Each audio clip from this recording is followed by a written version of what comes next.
आज हम सब बात करने वाले हैं यूपीएससी आंसर राइटिंग के ऊपर, कैसे हमें आंसर राइटिंग इंप्रूव करनी चाहिए, कैसे हमें लिखनी चाहिए ताकि हमारा आंसर राइटिंग प्रॉपर तरीके से एंड मैनेज हो सके। अगर कोई हमारा वर्ड गलत हो तो उसे कैसे मैनेज करें एंड उससे कैसे सक्सेसफुली सब कुछ अपने तरीके से सक्सेसफुली हो सके। एंड देखो, आंसर राइटिंग अब यूपीएससी एंड पीसीएस जितने भी इंडियन सर्विस है तो इसके लिए बहुत इंपॉर्टेंट हो चुका है answer writing. And answer writing बहुत ही इसे इंप्रूव करने में बहुत ही एस्पिरेंट को दिक्कत होती है, उन्हें समझ में नहीं आता कि इसे इंप्रूव करे तो करे कैसे। आज इस वीडियो में यही सब डिस्कस होगा कि कैसे हमें आंसर राइटिंग इंप्रूव करनी चाहिए एंड कैसे उसे सक्सेसफुली मैनेज करनी चाहिए। अगर कोई हमारा वर्ड गलत हो जाए तो उसे कैसे मैनेज करनी चाहिए ताकि जब एग्जामिनर के पास हमारा कॉपी पहुँचे तो वो देखे कि अगर वर्ड गलत भी है तो उसे कट ना करे, एंड कट अगर करे भी तो थोड़ा सा भी करे, ज़्यादा कुछ ना करे। एंड देखो, मैं आपको बताऊंगा कि एग्जामिनर जो है कैसे कॉपी चेक करता है यूपीएससी का एंड पीसीएस का, सब कुछ मैं बताऊंगा डिटेल में।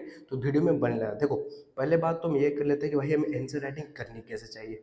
देखो, आंसर राइटिंग करने के लिए हमें पहले तो हमें अपने आप पे काम करना चाहिए। अभी मैं बताता हूँ वो कैसे करना है।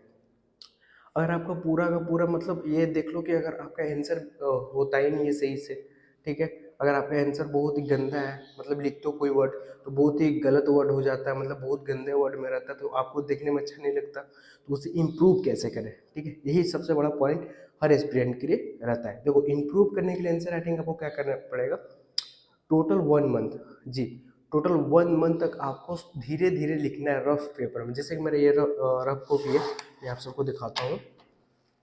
देखो, ये मेरा रफ कॉपी है, जैसे आप देख सकते हो। इस पर मैंने खुद आंसर राइटिंग खुद से मैंने की है, ये आप देख लो। देखो, मैंने खुद से इस पे आंसर राइटिंग की है। तो इसने पहले तो मैं इस पे बहुत स्पीड से लिखता हूँ क्योंकि मेरा आंसर राइटिंग इम्प्रूव है पहले से ही, तो मुझे कोई इसमें इशू नहीं है आंसर राइटिंग को लेकर। अगर आपको आंसर राइटिंग प्रूव करना है, सही से करना है उसे, तो आपको पहले 1 मंथ तक बहुत ही धीरे धीरे पेज में लिखना पड़ेगा। आपको टारगेट में लेके चलना है 5 मिनट, ठीक है। 5 मिनट में आपको टोटल 2 पेज लिखना है भाई। वो भी 2 पेज आपको कैसे लिखना है, बहुत ही स्लो मोशन में लिखना है, ठीक है। 1 मंथ तक स्लो मोशन में आपको लिखना है।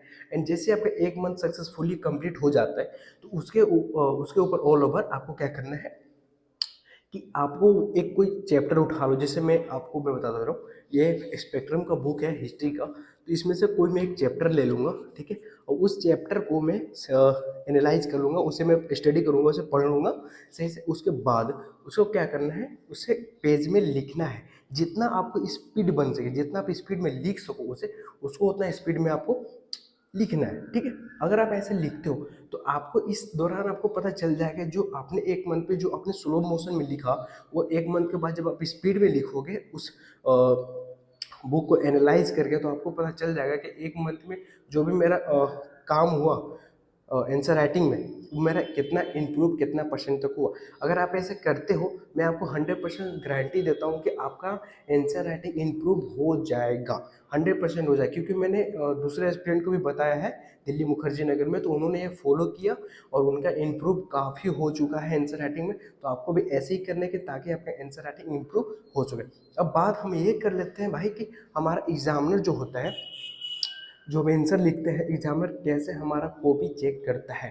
ठीक है, देखो होता यूँ है, जैसे कि आपने ये इस आपका ये जो आंसर है, ठीक है, आपका आंसर है, आपने आंसर लिखा पेज में, तो एग्जामिनर के पास जब ये पहुंचेगा आपका कॉपी, तो वो पता है कैसे चेक करेगा। पहले तो वो आपका फर्स्ट पेज देखेगा, वो क्या फर्स्ट पेज देखेगा। अगर फर्स्ट पेज में आपका गंदा राइटिंग लिखा हुआ रहेगा तो एग्जामिनर इसे पूरा खोलेगा ही नहीं, क्योंकि उसके पास बहुत सारे कॉपी पड़े होते हैं, ठीक है, उसे सब कुछ देखेगा। अगर एक एक पेज देखेगा तो भाई वो तो फिर काफ़ी टाइम लग जाएगा। तो फिर अगर आपका गंदा राइटिंग है, पहले देखेगा भाई इसका तो भाई गंदा राइटिंग है, तो आपका कॉपी ऐसा साइड कर देगा, बिल्कुल नहीं चेक करेगा। भाई आप कितना भी सही आंसर लिख लो, आपका कॉपी चेक नहीं करेगा, आपकी कॉपी साइड में रख देगा। अगर वहीं बात कर ले, अगर आपका कॉपी सही है एंड आंसर राइटिंग आपका सही है और अच्छे तरीके से आपने लिखा है, तो एग्जामिनर पहले तो आपका पहला पेज देखेगा, देखेगा भाई वो उसका आंसर जो सही है एंड आंसर राइटिंग भी आपका सुंदर है, दिख रहा भी अच्छा, तो ये देखेगा। उसके बाद लास्ट का पेज पलटेगा ऐसे, ठीक है, सीधा फर्स्ट से लेकर लास्ट पेज पलटेगा वो एग्जामिनर। ऐसा ही चेक होता है भाई कॉपी, यूपीएससी का भी और पीसीएस का भी। तो जब लास्ट वाला पेज देखेगा एग्जामिनर, तो वो देखेगा लास्ट के पेज में भी आंसर सही से लिखा हुआ है, सुंदर राइटिंग में लिखा हुआ है, तो फिर वो बीच का पेज देखेगा। ओके, जैसे मैं आपको दिखा रहा हूँ, वो बीच का पेज ऐसे देखेगा, तो बीच का भी पेज तो भाई सुंदर राइटिंग में लिखा हुआ है, आंसर भी सही है। तो फिर आपका जाकर वो पूरा कॉपी चेक करेगा कि आपने कैसा लिखा है, उसके हिसाब से आपको नंबर देगा। ऐसे एग्जामिनर चेक करता है कॉपी, ठीक है। अभी मैं बता दूं, अगर मान लो कि आपका कोई वर्ड गलत हो गया, तो उसे कैसे मैनेज किया जाए आंसर राइटिंग में, ठीक है। अभी मैं बता दूं, मैं अभी पेन ले लेता हूँ, ठीक है, एंड एक पेज ओपन कर लेता हूँ पहले। जैसे देखो, जैसे कि यहाँ पे लिखा हुआ है, आप सब देख सकते हो, न्याय का विचार अपने आदर्श की मात्र है, ठीक है, आप सब देख लो, है ना। तो मान लो कि ये जो हमारा वर्ड है वो गलत हो चुका है, तो इसे हम कैसे मैनेज करें, सबसे बड़ा पॉइंट आ जाता है ऑल एस्पिरेंट के लिए।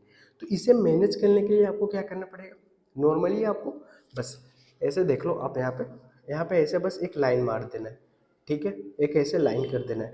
अगर आप ऐसे लाइन खाली पार देते हो पेन से, तो आपका जो है कि एग्जामिनर के पास एक कॉपी जाएगा, अगर आपका वर्ड गलत हो गया, आपने एक लाइन मार दिया, तो एग्जामिनर समझ जाएगा कि आपका ये वर्ड गलत हुआ था, तो इस वजह से आपका उसमें नंबर भी कट एग्जामिनर नहीं करेगा, ठीक है। एग्जामिनर कभी भी कट नंबर नहीं करेगा। और उसी दौरान आपने आंसर, आपका वर्ड गलत हो गया और आपने इसी दौरान इसी शब्द को ऐसे ऐसे कर दिया, भुगट दिया, हद से ज़्यादा ऐसे कर दिया, गंदा टाइप लगने लगा, तो एग्जामिनर के पास एक कॉपी जाएगा तो वो देखेगा ही नहीं भाई, वो देखेगा ही नहीं, वो सीधा 0 नंबर दे देगा, ठीक है, 0 नंबर दे देगा।